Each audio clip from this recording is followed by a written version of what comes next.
What's going on, people? We are Tottenham TV here. Amazon documentary reviews, episode 2.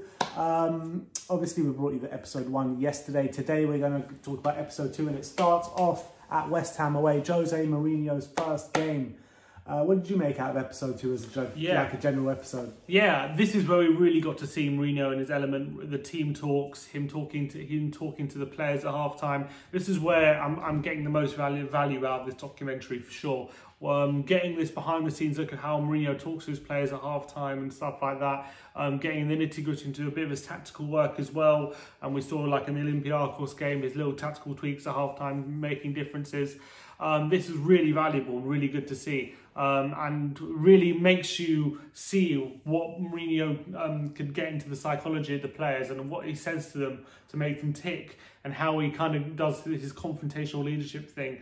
It was really interesting. This is really a good episode. Yeah, I thought so. And yeah, I just want to reiterate what you're saying, really, and the things about Mourinho and how he motivates the players, how he gives instruction to his players, how serious he is on game day, and how just the will to win, pretty much, for me, is just great to see. And the players don't seem to react to it too much, though. That's what I didn't get. I don't. Why are you saying that? As like visibly reacting, they just seem like disinterested, kind of. When you look at it in comparison to like the Man City documentary, I'm not sure if you saw it, but you saw like players like proper getting G'd up by what Pep's saying. Mm-hmm. This kind of like players just like sitting around and not really, it didn't look like they were listening too much. Well, I don't think that's true. I think I'm just saying what it looks like. I'm not saying if that was the actual case. I think I think of the Olympiacos game, you could see that they reacted to what he said. I'm talking about the West Ham game. The West Ham game, yeah, maybe have a point. I think that he was always talking about calm. He was always talking about nothing in the game can affect you. That's the thing. And yeah, a lot of things that he was saying is what fans have been saying a lot. You know, it's a confidence problem, which clearly Jose thought. You know, second balls, not being aggressive enough. It's what fans have been saying for like the past year or so. And it's great to see that the manager's also seeing that and reiterating it time and time again. Yeah, and we obviously got this now infamous quote to Serge just before the Olympiacos game, telling him how he's scared of him. He's going to be one of the markers, but he's scared of him because he could easily give away a penalty through VAR. And he pointed at Serge directly and said, "I'm scared of you. I'm scared of you for marking." I didn't like that. I really didn't like that. First game, that was up before the Olympiacos games. That was second game, first home game for Jose Mourinho. If you're going to say that to a player, why not bring him in your office and have a quiet word like he did with Harry, like he did with Dele, like he did with Dyer? Why point out a player before a game in the dressing room in front of everyone? I just didn't get that, really. Especially when it's a new manager, it's supposed to be like a clean slate.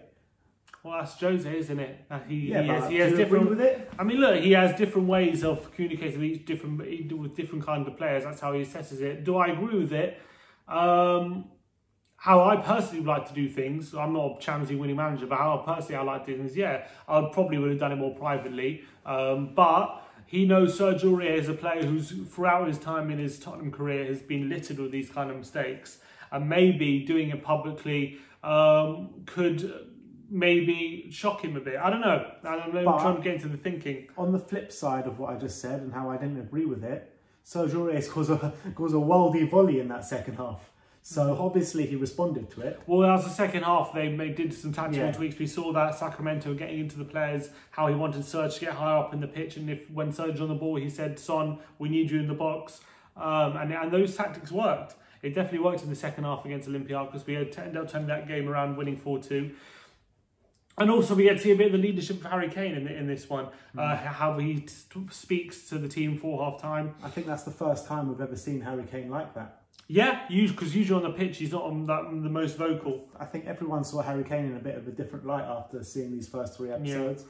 And I think those team talks in the middle are absolutely brilliant to see, really are brilliant to see. But I would like to see what it's like when Hugo Lloris is back in the changing room, because Hugo was injured before this, wasn't he? For me personally, the way Kane communicates before each game in his team talks, for me personally, he has a lot of passion, and he's trying to get his point across, but I don't think he is the best communicator. I don't think he always uses the best words to really know what to say to motivate people.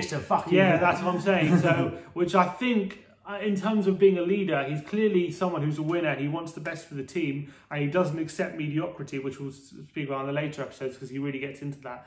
But he, I don't think, in terms of getting his message across and what we need to be focusing on before a game, I just don't know if he's the best communicator to be doing that. But that is for Jose Mourinho to say, and then Kane's the one to like G up the players. Yeah, before they but go out. But it was interesting. There was one. I'm not sure if it was in this episode or not, where Kane's about to do his team talk, and Mourinho said, "Can I do it today?" And then Mourinho does the talk. Yeah, I don't think that was this episode. I think it might be next episode. So maybe Mourinho has identified that or something. I don't know, but Harry Kane, he's definitely captain material. I just don't know if he's the best communicator. That's that's the only thing I would say, based on what I'm seeing. But I think this episode was very interesting to see how players react at half-time. We also got the little chat between Mourinho and Dele Alli, the private one-on-one chat in his room, which was really interesting to see. But also that chat with Dele Alli is also stuff that the fans have been saying for a while. What's going on with Dele? You know, he was going up and up and up, and then it goes in and out of a season. Everyone sees that he's a great player. Jose can recognise that. Everyone can recognise that. Even Levy recognised that. But he has these up and downs in the season, just like Mourinho says. And did you feel like watching Dele in that interview? Did you feel like he was really internalising what Mourinho was saying? Well, when I was first seeing just the chat between the two players, no. It looked like a naughty schoolboy just like listening to what the teacher has to say. Just getting it over and done with. Kind of. But then afterwards, Dele comes on and he says kind of like he knows he's the first one to call himself out when he hasn't had a good game. He knows he didn't have a good season. So maybe it is something that he was taking on board. I hope so. I feel like Mourinho was trying to go with that method like, look, your career's only this long. You don't want to let this time waste. But everything he said was completely true. Completely true. It was completely true, and Dele needs to back up his ideas. I just hope he does internalise what Mourinho was saying and really listens, and doesn't just see like a teacher or a boss in Mourinho and see him as someone just nagging him all the time. I hope he really internalises that we need him. We want him just to get back to his best. And at the end of the day, he gives Dele this kind of dressing down or talking to. And we'll talk about it more in the next episode. But in the next episode, the next 3 games, he has 3 man-of-the-match performances. So I think that these methods that Jose's putting on are completely spot on, because you saw it with Serge. He goes and scores a worldie. I know, albeit in the second half after that team talk and adjusting his kind of position. Serge gets a worldie after that kind of dressing down. Dele puts 3 man-of-the-match performances after that dressing down as well. So you can see that obviously it takes a certain type of mentality to respond in the way that they're responding, but it shows that these methods by Jose Mourinho work. And yeah, it was really good to see Mourinho in training going on at Dele, saying he's going to be hard on him, he's going to be up his arse, and it's a good thing because he wouldn't do that if he didn't like him. And I think we can clearly see Mourinho likes Dele as a player, and that was good. I think it's good to see their relationship. I think it's an interesting relationship. It reminds me a bit like how he was with like Balotelli and these kind of people. But you know, like I said before, it's all about players' mentalities and how they react to situations. I can imagine that situation at Man United and him trying to do that to like Pogba, and Pogba just completely rejecting it. You know what I mean? It takes a certain mentality. I'm not saying that Pogba's got a bad kind of attitude, but I'm saying that it takes a certain mentality to react to situations in certain ways. You know what I'm saying? Yeah. So I think it shows Dele in a good light as in a certain way, because he went on and played amazing football after that. It's true, he definitely worked for his certain period. You have to see later on what happened. But also he had that chat with Eric Dyer. Obviously, but what was interesting before that chat with Eric Dyer, how he was speaking to the coaching staff about it and how he was bigging up Eric Dyer big time. And we all know how Jose tried to sign Eric Dyer when he was at Man United. And he said that in the interview, in the meeting between him and Dyer. He said it in the meeting. And it was interesting because everyone knows Dyer hasn't been great for a long time now, and he still holds that belief how good a footballer he is. And he said, look, contrary to what Spurs fans think. And in the meeting with Dyer, he said, look, you know how highly I think of you as a player. I wouldn't have tried to sign you 2 times if I didn't think of you highly as a player.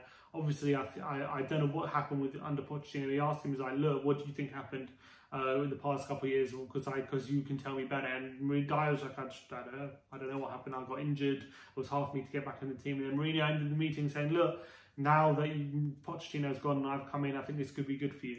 And I thought it was a bit of a slight dig at Pochettino as well, how he was talking about, oh, it's hard to get back fit or get back in the team because Poch wants you to like get fully fit and recover for a very long time. And I thought that was a bit of a slight dig at Poch potentially. And also it was an interesting bit of information. He was talking about how at the beginning of the season he went to Pochettino and said, look, am I in your plans or not? Because if I'm not in your plans, I want to leave.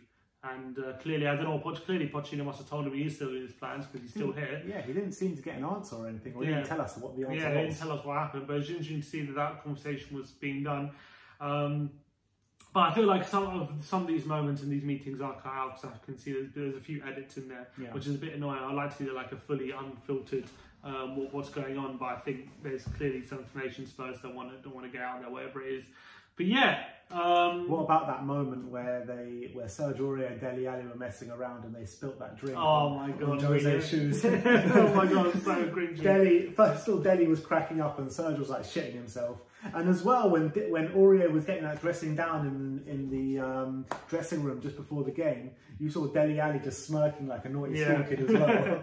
Dele has that vibe to him, doesn't he? He was talking about all his favourite chocolate is and all that kind of stuff. He definitely has that schoolboy kind of attitude, I feel. Dele, he feels like he's playing in the playground. But I think Dele is still he's very happy at Tottenham though.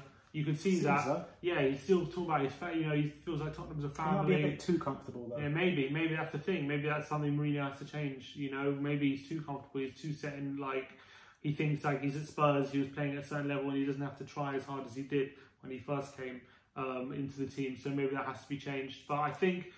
It was a good episode to really see in behind the scenes of the team talks and stuff, and it ended just before our trip to Old Trafford. Yeah. So we're up to this stage with 3 wins out of 3. Things were going well. Yeah, exactly. So yeah, watch out for tomorrow where we will release our review of episode 3. Like, subscribe, and comment. Tell us anything that we've missed out in episode 2 or anything that you want to bring up, any conversations. And as always, come on, Spurs. We are Tottenham.